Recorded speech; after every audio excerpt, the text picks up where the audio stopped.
जयपुर में आज क्या कुछ हुआ, आप देखिए हमारे साथ। भारतीय राष्ट्रीय छात्र संगठन एनएसयूआई की ओर से राजस्थान विश्वविद्यालय में पुलवामा हमले में शहीद हुए जवानों को श्रद्धांजलि अर्पित करने के लिए विशाल कवि सम्मेलन का आयोजन किया गया। कवि सम्मेलन में राष्ट्रीय कवि राजेश चेतन, पीके मस्त, सिद्धार्थ कुमार, किशोर पारीक, राजस्थान विश्वविद्यालय के शिक्षक डॉक्टर संतोष चारण, मीनाक्षी पारीक आदि ने काव्य पाठ किया। कवि राजेश चेतन ने अपने काव्य पाठ से युवाओं में देशभक्ति की भावना जागृत की। डॉक्टर संतोष चारण ने अपने काव्य पाठ से राजस्थान के वीर वीरांगनाओं के जीवन से प्रेरणा लेने की सीख दी। राजस्थान विश्वविद्यालय के शोधार्थी और कवि सिद्धार्थ कुमार ने महफिल में समा बांध दिया। कार्यक्रम के आयोजक और एनएसयूआई के प्रदेश अध्यक्ष अभिषेक चौधरी ने बताया कि राजस्थान विश्वविद्यालय के इतिहास में इस तरीके का यह पहला कार्यक्रम है। आने वाले समय में एनएसयूआई इसी तरीके के नवाचार विश्वविद्यालय कैंपस में करेगी। जयपुरिया इंस्टीट्यूट ऑफ मैनेजमेंट में 3 दिवसीय इंटरनेशनल यूथ कॉन्फ्रेंस का आयोजन 16 फरवरी से होगा। 16-18 फरवरी तक आयोजित हो रही यूथ 2025 सीरीज में यह 10वीं कॉन्फ्रेंस है। नेतृत्व 4.0 leadership in the era of connection and collaboration विषय पर हो रही इस कॉन्फ्रेंस में विश्व प्रसिद्ध वक्ता, प्रोफेशनल्स और मशहूर हस्तियां शामिल होंगी। इस संबंध में आयोजित प्रेस कॉन्फ्रेंस में जयपुर के डायरेक्टर डॉक्टर प्रभात पंकज ने बताया कि कॉन्फ्रेंस के उद्घाटन सत्र के मुख्य अतिथि जयपुर ग्रामीण से सांसद कर्नल राज्यवर्धन राठौड़ होंगे।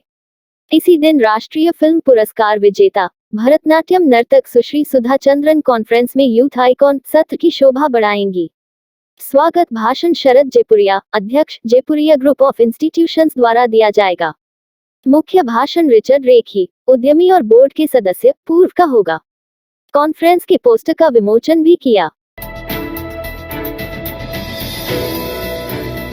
विधानसभा में प्रदेश के डाक जोन में पानी के अतिदोहन के सवाल पर जलदाय मंत्री महेश जोशी सदन में घिरते नजर आए। विपक्ष की ओर से डाक जोन में व्यावसायिक एवं उद्योगों को पानी की अनुमति के बावजूद कोई जुर्माना नहीं वसूलने का मुद्दा उठाया, तो जवाब में मंत्री जोशी ने कहा कि मेरे पास इस तरह की जानकारी नहीं है, बाद में बता दूंगा।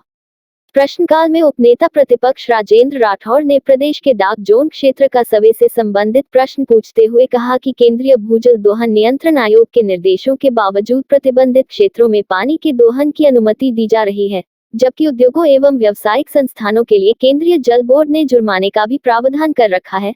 लेकिन सरकार ने पिछले 4 साल में कितने उद्योगों को नोटिस दिया और कितने जुर्माने के तौर पर राशि वसूली, इसकी जानकारी सदन में रखें।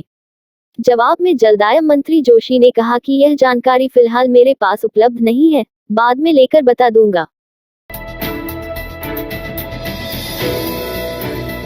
बीजेपी विधायक मदन दिलावर की ओर से प्रश्नकाल के दौरान पूछे गए सवाल के जवाब में मंत्री जूली ने कहा कि राजस्थान बेघर उत्थान एवं पुनर्वास नीति 2022 का कैबिनेट बैठक में 24 नवंबर 2022 को अनुमोदन करवाया जाकर 8 दिसंबर 22 को अधिसूचना जारी की गई है।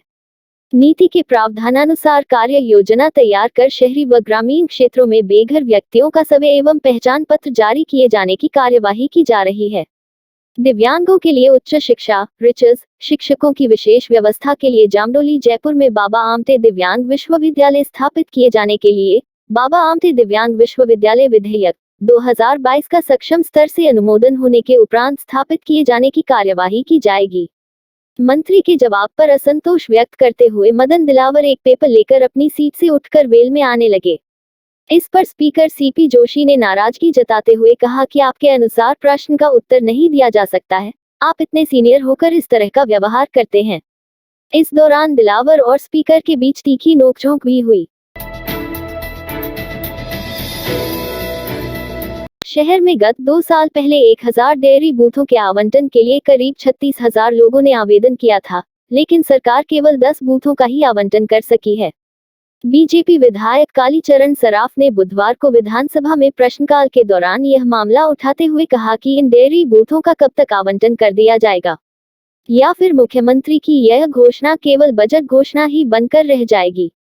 गोपालन मंत्री के तौर पर जवाब देते हुए राजस्व मंत्री रामलाल जाट ने कहा कि जयपुर शहर में डेयरी बूथों के आवंटन में देरी हुई है, लेकिन प्रदेश के दूसरे शहरों और ग्रामीण क्षेत्रों में 4200 डेयरी बूथों का आवंटन कर दिया गया है। जयपुर शहर में भी हेरिटेज नगर निगम में 4 और ग्रेटर नगर निगम में 6 बूथों का आवंटन किया गया है। शेष आवेदनों पर भी जल्द ही आवंटन कर दिया जाएगा। अखिल राजस्थान राज्य संयुक्त कर्मचारी महासंघ एकीकृत के प्रदेश अध्यक्ष गजेंद्र सिंह राठौड़ के आह्वान पर बजट घोषणा पत्र में राज्य कर्मचारियों की मांगों की अनदेखी करने के विरोध में सभी कर्मचारियों ने जलदाय विभाग के विश्वकर्मा सब डिवीजन के बाहर काली पट्टी बांधकर विरोध प्रदर्शन किया। एकीकृत महासंघ के प्रदेश प्रवक्ता शर्मा ने बताया कि राजस्थान के मुख्यमंत्री अशोक गहलोत ने कर्मचारियों से दो बार सीधा संवाद करते हुए कर्मचारियों की मांगें सुनी थी और उन्होंने मांगों को पूरा करने का भरोसा दिलाया था, लेकिन दुर्भाग्य की बात है कि कर्मचारियों को 9.1827 के स्थान पर 8.16.24.32 सचिवालय के समान मंत्रालय कर्मचारियों को वेतन भत्ते, जलदाय विभाग के मीटर रीडर की वेतन विसंगति दूर करने, 8वीं पास बेलदार को नियुक्ति तिथि से सहायक बनाने, महंगाई के अनुरूप लिवरेज राशि बढ़ाने, खेमराज कमेटी की रिपोर्ट को सार्वजनिक करने सहित अन्य मांगी थी, परंतु उन पर मुख्यमंत्री जी द्वारा कोई ध्यान नहीं दिया गया, जिसे कर्मचारियों ने काफी आक्रोश है।